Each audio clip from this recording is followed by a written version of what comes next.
शुरुआत कहाँ से करोगे? कुछ तो अपना चाहिए ना अपनी जिंदगी में, जो सिर्फ अपना हो।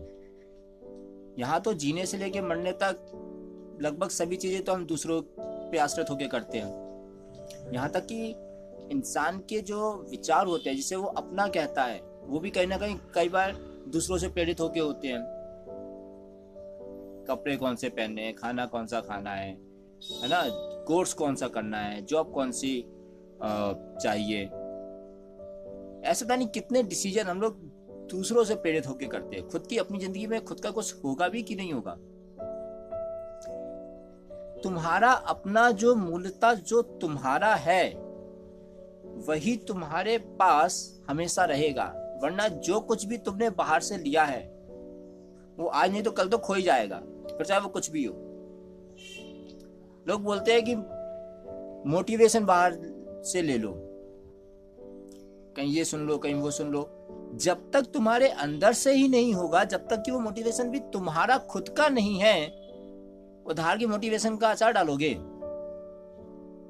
किसी और के कहने पे तुमने कोई काम कर लिया और यदि उसे आगे भी करने की सोच रहे हो, तो जब तक वो तुम्हारा नहीं हो जाता, जब तक कि उसे तुम खुद से नहीं करने लगते, कब तक कर लोगे? वो काम भी तो एक ना एक दिन बोझा बन ही जाएगा ना, और बोझा बन ही जाता है, चाहे वो काम हो या कोई रिश्ता हो। जो चीज आपके अपने अंदर से उठी ही नहीं, जिसका केंद्र तुम्हारा स्वयं से है ही नहीं, उसे तुम कितनी देर तक, कितने दिनों तक बोझे की तरह अपने ऊपर लाद के घूमते रहोगे? आज ही तो कल तो वो छूट ही जाएगा, और जब छूट जाएगा तो फिर हाय तौबा कई बार हम मचाते हैं। कुछ तो ऐसा हो जिसे हम कह सके कि हाँ ये पूरी तरीके से हमारा है, इसका केंद्र है, जो इसका जो सोर्स है, उसका जो उद्भव है, वो हमारे अंदर से ही उठा है, इसमें बाहर से कहीं से कुछ नहीं आया। दिक्कत कई बार ये होती है कि जिंदगी के निर्णय में उसके जो पीछे का केंद्र है, उसके जो पीछे का सोर्स है, वो बाहरी होता है, आंतरिक तो होता ही नहीं है। जिंदगी जो बाहर से दिखती है वो अंदर चल रही चीजों का एक सिर्फ प्रतिबिंब मात्र है। जैसे आईने में हम अपना चेहरा देखते हैं, आईने में चेहरा होता नहीं है, वो सिर्फ दिखता है, और वो भी इसलिए दिखता है क्योंकि उसके पीछे पॉलिश है। वो पॉलिश हमें तब दिख ही नहीं रही होती जिस समय हम अपना चेहरा देख रहे होते हैं। मजे की बात तो यही है कि जिसके कारण हमें अपना चेहरा दिख रहा है, वो पॉलिश तो हमें दिख ही नहीं रही है जिस समय हम अपना चेहरा देख रहे हैं, और जिस समय हम पॉलिश देख रहे हैं उस समय हमें अपना चेहरा नहीं दिख रहा है। तो जिस समय कारण दिख रहा होगा उस समय तुम्हें असर तो दिख ही नहीं रहा होगा, और जिस समय असर दिख रहा होगा उस समय तुम कारण देख ही नहीं रहोगे। ये चीजें जरूर थोड़ी सी अजीब सी लगती हैं, लेकिन इसी के पीछे सार होता है पूरे जीवन का, पूरी जिंदगी का। क्योंकि यहीं से तो विचार उठते हैं, फिर वहीं से निर्णय उठते हैं, फिर वहीं से तुम्हारा कर्म बन जाता है, और वहीं से उसी केंद्र से, उसी सोर्स से वो सारी चीजें भी पैदा होती हैं जिसको लेकर बाहर के लोग कहते हैं, जिसको लेकर दुनियादारी में लोग कहते हैं कि हाँ देखो यही जिंदगी है, यही रीति रिवाज है, यही परंपरा है, यही समाज है। नहीं तो लाइफ है क्या तुम्हारी? कुछ नहीं। अंदर जो चल रहा है उसका सिर्फ एक प्रतिबिंब मात्र है, और उसके अगर केंद्र पर आप बैठ जाओ, अगर उसके सोर्स पर आप सेट हो जाओ, तो उसके चारों तरफ जो हो रहा है वहां घूमने की जरूरत ही नहीं पड़ती। क्यों? क्योंकि तुम तो केंद्र पे बैठ गए हो, और जब केंद्र पे बैठ गए तो सब कुछ अपने आप ही दिख रहा होता है। दिक्कत ये होती है कि जब चारों तरफ घूम रहे होते हैं तो केंद्र का तो पता ही नहीं होता, सोर्स का तो पता ही नहीं होता, क्यों हो रहा है वो पता ही नहीं है। करते हुए उसके सोर्स का पता होना ये थोड़ा सा जो है जरूरी हो जाता है, थोड़ा नहीं बहुत ज्यादा जरूरी हो जाता है। परिधि पे रहते हुए केंद्र का पता होना और केंद्र पर रहते हुए परिधि पर नजर रखना, ये दोनों चीजें साइमल्टेनियसली चलती हैं, समानांतर रूप से एक साथ चलती हैं। अगर इसमें से कोई भी एक चीज छूटी, खेल खत्म और तुम बिगड़ गए। जिस तरीके से विरोधाभास एक साथ चलता है तभी चीजें संतुलित होती हैं। जब तक कि दो अपोजिट डायरेक्शन में, दो अपोजिट टाइप की चीजें एक मात्रा में नहीं होती, तब तक जो बैलेंस होता ही नहीं है। तराजू में एक तरफ कहते बाट रखता है, दूसरी तरफ जो भी उसको तोलना होता है वो रखता है, कुछ होता है दोनों तरफ, तभी बीच का जो कांटा होता है तभी सेंटर पे आके अटकता है।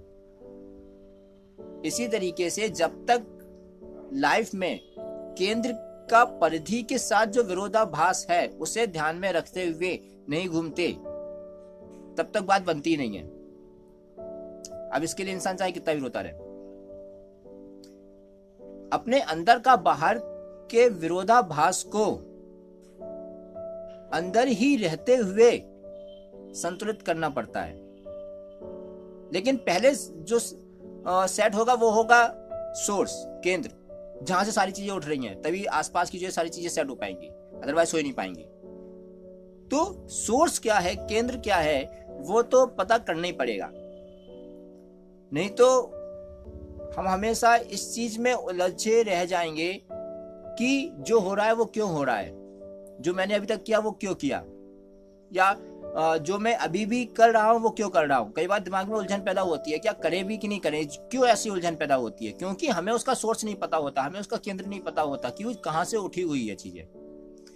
अगर हमें उसका एक बार सेंटर पता पड़ जाए, अगर हमें उसका एक बार केंद्र पता पड़ जाए कि हाँ यहाँ से ये चीजें उठी हुई हैं, तो हमारे अंदर वो उलझन पैदा ही नहीं होगी, दुविधा पैदा ही नहीं होगी, कंफ्यूजन पैदा ही नहीं होगी। लेकिन दिक्कत ये है कि वो सेंटर ही नहीं पता होता कि चीजें उठ कहाँ से रही हैं, इसलिए सारी कंफ्यूजन जो पैदा हो जाती हैं। करना है कि नहीं करना है, दो चीजें आ गई अब सामने कि ए करें कि बी करें, ये करें कि वो करें, यहाँ जाए कि वहां जाए, कौन सी जॉब चूज करें, क्या करें, कहाँ जाना है, कौन सी लोकेशन सेट करनी है। तो इस तरीके की जो आए दिन दिमाग में खुरापातें पैदा होती रहती हैं, इस तरीके की जो आए दिन चीजें दिमाग में आती रहती हैं कंफ्यूजन के रूप में, तो वो क्यों आती रहती है, वो इसलिए आती रहती हैं क्योंकि जहां पर भी कंफ्यूजन है, जहां पे भी दुविधा है, जहां पे भी कुछ ऐसा है कि हम अटक रहे हैं, हमें दरअसल उस प्रोसेस का, उस कंडीशन का सेंटर नहीं पता, उसका सोर्स नहीं पता। एक बार उसका केंद्र पता चल गया, वही जो भी उसकी प्रॉब्लम है वो वहीं पे सॉल्व हो जाती है। तो सेंटर का पता होना बहुत जरूरी है, तभी इस तरीके की जो छोटी छोटी जो चीजें हैं जो आए दिन हम फेस करते रहते हैं वो सॉल्व होती हैं। और ऐसा नहीं है कि कोई ऐसा बंदा है कि उसकी लाइफ में फिर कभी जो कंफ्यूजन नहीं आती, वो हमेशा पता होता है उसको कि इसका सोर्स कहाँ पर है, इसका सेंटर कहाँ पर है, ये चीजें कहाँ से पैदा हो रही हैं। ऐसा कुछ नहीं है। हर किसी के लाइफ में कहीं ना कहीं कभी ना कभी तो कंफ्यूजन आती है और आए दिन आती रहती हैं, लेकिन मायने इस बात के हैं कि हम कितनी जल्दी इस बात को देख लेते हैं कि ये जो भी कंडीशन है इसका सेंटर कहाँ है, ये कहाँ से पैदा हो रही हैं सारी चीजें, इसका पीछे का कारण क्या है, इसका उद्भव कहाँ से हो रहा है। तभी हम ये समझ पाते हैं कि एक्चुअली इस कंडीशन से बाहर कैसे निकलना है। भीड़ में रहते हुए भीड़ से बाहर नहीं देखा जा सकता। We need to understand this particular thing. भीड़ को अगर देखना है तो भीड़ से हटकर किसी अलग जगह से खड़े होकर भीड़ को देखा जा सकता है। भीड़ के अंदर है कि आप भीड़ को नहीं देख सकते, अपनी आंख से आप अपनी आंख को नहीं देख सकते। उसके लिए भी फिर हमें आईने की जरूरत पड़ती है, किसी तीसरे उपकरण की जरूरत पड़ती है। ठीक इसी तरीके से किसी भी कंडीशन को एक थर्ड पर्सन के व्यू से देखने के लिए हमें यह भी पता होना चाहिए कि उसका सोर्स क्या है, उसका केंद्र क्या है।